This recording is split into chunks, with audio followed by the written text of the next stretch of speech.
Hi, and welcome to Gone Guy TV. Well, today I'm doing something that is a little different for Gone Guy. I'm actually going to be doing a product review.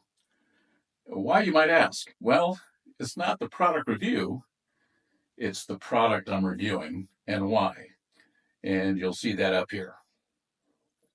Or up here. I can never get that straight. At any rate, today we're going to be talking about Las Vegas Valley and its water supply. Or as I like to say, flush it today, drink it tomorrow. And what do I mean by that? Well, it's very simple. Right here, we flush. And then, in a couple of days, that same water come right over here and have a glass. Kind of nasty. At any rate, that'll be the gist of today's episode of Gone Guy TV. Let's get to it.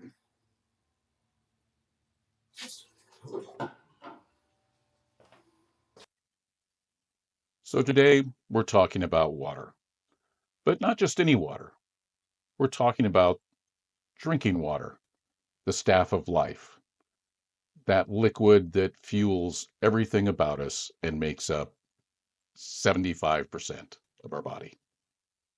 And more precisely, we're talking about Las Vegas water. And what makes Las Vegas water unique? Well, frankly, there isn't very much of it. And for centuries, it really didn't make much difference, for there were a lot more sagebrush and weeds in the Vegas Valley than there were people. But that now has all changed. Las Vegas Valley is a thriving metropolis of 2.3 million people. And, well, that takes a lot of water, almost 500 million gallons a day. So, what's the problem, you might ask? I mean, after all, the nation's largest water reservoir, in the guise of Lake Mead, is basically a stone's throw away from downtown Las Vegas. Well, Bucky, it's not all ours. You see, all the water in Lake Mead comes from the Colorado River, and we must share it with the 6 states, along with Mexico, of the Colorado River Basin. And while you might think that all the members of this basin would share equally the water, or perhaps they would just share by the base of their landmass, no, not even close. The lion's share goes to the state that has the smallest footprint within the basin, yet they still get the biggest share. And that, my friends, is our little piggy, better known as California, or better known to some as the boss hog. So, where does that leave us? Well, as noted in the rhyme of the Ancient Mariner, water, water everywhere, yet not a drop to drink.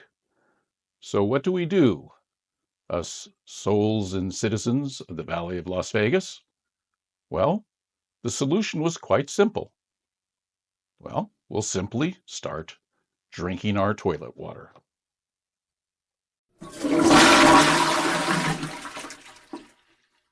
What, you might ask? That can't possibly be true. Really? Drinking toilet water?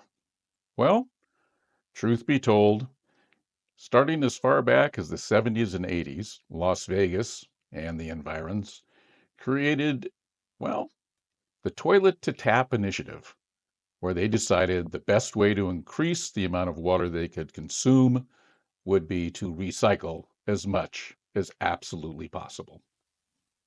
And it is here, as a side note, I must thank my friends at the Las Vegas Review Journal for the graphics and information which contributed to this video. And here I should elucidate that we're not just talking about toilets. We're talking about sinks, bathtubs, showers, kitchen sink, garbage disposals. Well, basically anything inside of a structure where the water goes down a drain is what contributes to the toilet to tap initiative. And by the way, we're not just talking about your house and my house and my next door neighbor who's pretty clean. We're talking about industrial. We're talking about prisons. We're talking about, well, any place wastewater is created inside of a building and goes down a drain. The only real thing excluded is the groundwater that goes down the storm drains outside. And the result of all this wastewater collection is, well, a few might call it sewage. Well, all right. Pretty much everybody's going to call it sewage. But that's what we start with on our toilet to tap journey. So let us begin. Remembering that our objective is to turn this sewage into this drinking water, well, pure water, it takes a 7-step process, not including the flush, of course. The first is the bar screen, where it filters out, well, big things, big chunks of poop, plastic, rags, chunks of cardboard paper. Again, think of anything that might go down any drain anywhere. And the bar filter is the first place to get rid of it. Next would come the grit tank, where larger pieces are filtered out, like eggshells, coffee grounds, other pieces of dirt, and smaller pieces of poop. Next are the primary clarifiers, which is basically a fancy name for a big holding tank where the sewage sits and the solid material filters to the bottom. Usually chemical clarifiers are added to assist in this process. After the sludge is drawn off, the remaining fluid goes to the aeration basin, where, well, basically bugs, bacteria are added to the effluent and they eat all the poop and urine that is left in that. And after the bugs have done all their business, the remaining fluid goes to a farm of filters. These filters, quite frankly, are very much like what you'd find in a pool. And these filters take out the remaining fine particles and whatever leftovers those little buggies created. And the final step would be running through a bombardment of ultraviolet lights, then released into Lake Las Vegas via the Las Vegas Wash, which we'll get to here in just a second. So, in review, we begin with a bunch of sewage that we then take out all the sludge and chemicals, urine, and all those other offensive matters, and we treat it in several different ways of manipulation, including filters and bugs and chemicals, to eventually be released into the Las Vegas Wash, which is a 12-mile semi-urban river which discharges its contents all the way back into Lake Mead. And that's where we begin its journey back into our tap. So, dear viewer, all those toilets, sinks, bathtubs, and showers all combine every day to return almost 200 million gallons into Lake Mead every single day. And it is here from Lake Mead that the return journey begins. First, the water is sucked out of the lake, sent to one of 2 treatment plants where it is manipulated, filtered, chemicalized, and eventually returned to the water supply administered by several authorities throughout the Las Vegas Valley. And the end result, well, it's water and it's clear, but you'll find most people in the valley won't think it's very pleasant. And there are those who question its safety. Now, the overarching authority that controls everything water in the Las Vegas Valley is the Southern Nevada Water Authority.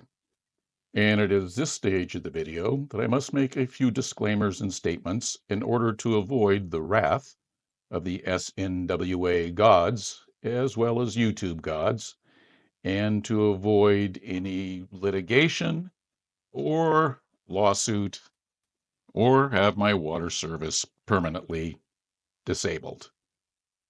The Southern Nevada Water Authority and the EPA continually monitor and test the water that comes into our homes and businesses, and they have declared that water to be completely and totally safe. Further, the SNWA states that they not only test and treat for the 91 EPA regulated contaminants, they also test and treat for 75 other unregulated contaminants. And that is certainly good and heartening news. But I should bring out two other bits of information. First, according to the Harvard School of Public Health, the EPA has only updated their list of contaminants and their regulations once since 1996. And secondly, and as reported by our local NBC affiliate, Channel 3, Las Vegas found itself at the very bottom of a list of the cities with the best water in America. In fact, we were number 69 out of 70, falling into groups like Wilmington, Delaware, Newark, New Jersey, Pittsburgh, Pennsylvania, and Tulsa, Oklahoma. Not a group we want to be associated with. Well, before we continue on with the video, I have been asked, well, required, to make this following statement on the advice of my legal team at Weiner and Cox. I will now read the statement. I am not an environmental scientist, nor am I an expert on water, public health, pollution, contamination, poison, sewage, Lake Mead, filtration systems, the Southern Nevada Water Authority, the Las Vegas Review-Journal, or YouTube. In fact, I'm not an expert at much of anything. Really? Thanks, Weiner and Cox. The opinions expressed in this video are my own and are, in fact, just that. Opinions. These opinions may or may not be shared by the Southern Nevada Water Authority, the Las Vegas Review-Journal, Las Vegas Channel 3, NBC, MSNBC, The View, Morning Joe, YouTube, Meta, Mark Zuckerberg, or anyone else who might find this video objectionable or take offense. This includes my legal team at Weiner and Cox. We may now continue on with the rest of the video. Thank you for your patience.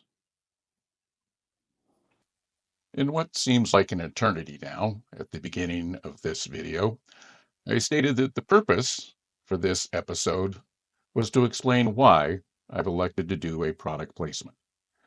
And hopefully, our journey from toilet to tap, or as I like to say, flush today, drink tomorrow, has made it clear why I want to test a filtration system so that, well, I can drink the water. And after exhaustive research, where I compared various filtration types and models, well, I settled on this one simply because, well, nobody else asked me to review anything else. That's the way it is. So keep an eye out for the next episode where I review a reverse osmosis system to see if I can turn this unhappy experience into something more like this more pleasurable event.